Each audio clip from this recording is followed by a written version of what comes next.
Electricity powers almost everything around us, from your phone charger to entire home appliances. But do you know how it really works? Today, we're breaking it all down for off-grid solar systems. Electricity is everywhere, and understanding the basic laws that govern it is essential. For off-grid solar systems, knowing electricity fundamentals ensures proper design, selection, and installation. We'll cover all the key concepts, step by step. Let's start with the basics. What electricity really is. Electricity is the flow of an electrical charge, which can be positive or negative. These charges come from primary sources like sunlight or secondary sources like diesel generators. Electricity requires two wires to flow, one from the energy source to the load and one returning back. This creates a complete loop, powering appliances or storing energy in batteries. Next off, let's look at the primary metrics that control electrical circuits.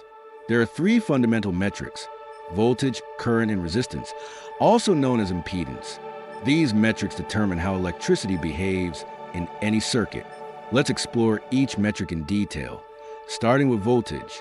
Voltage, or potential difference, pushes the current through wires. It's measured in volts V. Imagine a water hose. Higher water pressure makes water flow faster.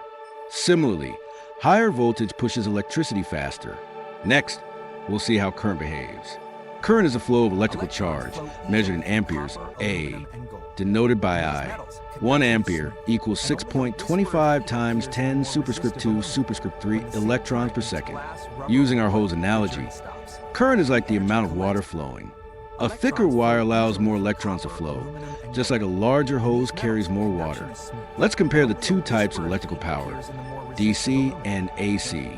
Direct current DC flows in one direction, commonly from batteries, fuel, or solar cells. Alternating current, AC, standard in homes, periodically reverses direction, forming sine waves. DC is ideal for storing energy, while AC is efficient over long distances. Many household appliances use AC, while smaller devices like LED lights or USB chargers use DC.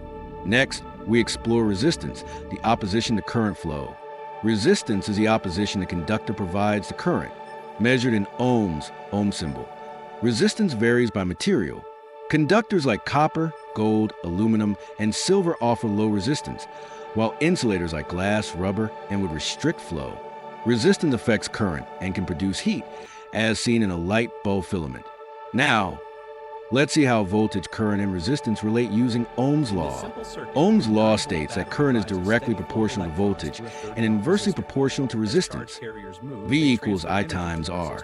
For example, a 10-volt battery with 100 ohms resistance produces 0.1 amps of current. Resistance also produces heat, power in devices like light bulbs. Building on that, let's cover Watt's law. Watt's law calculates power delivered P equals I times V, measured in watts. It shows the rate at which electricity is delivered. For example, a 12E5A solar panel generates 60 watts.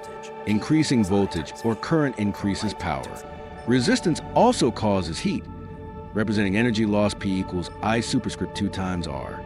Next, we'll look at how circuits are organized. A circuit is a closed-loop conductor allowing current to flow. Nodes are junction points connecting elements, and terminals are points where conductors end, like battery terminals. Circuits can be connected in series or parallel. Let's explore that. In a series connection, current is the same through all elements, while voltage divides among loads. In a parallel connection, voltage is constant across all branches, while current divides. These principles are crucial when wiring solar panels or batteries. Now, we apply Kirchhoff's current law. KCL states that total current entering a node equals total current leaving it.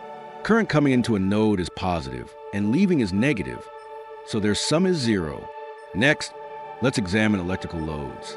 Electrical loads convert electricity into other forms: resistive heaters, lights, inductive motors, appliances with moving parts, or capacitive capacitor banks, substations.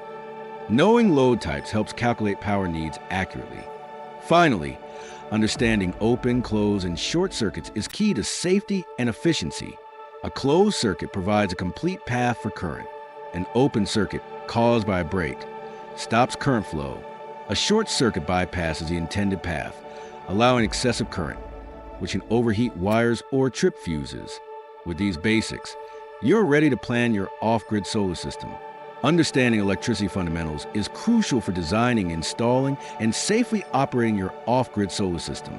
In my next video, we'll cover essential tools for solar power design, installation, and maintenance. If you found this guide helpful, like and subscribe for more detailed tutorials on off-grid solar systems. Share with someone starting their solar journey today.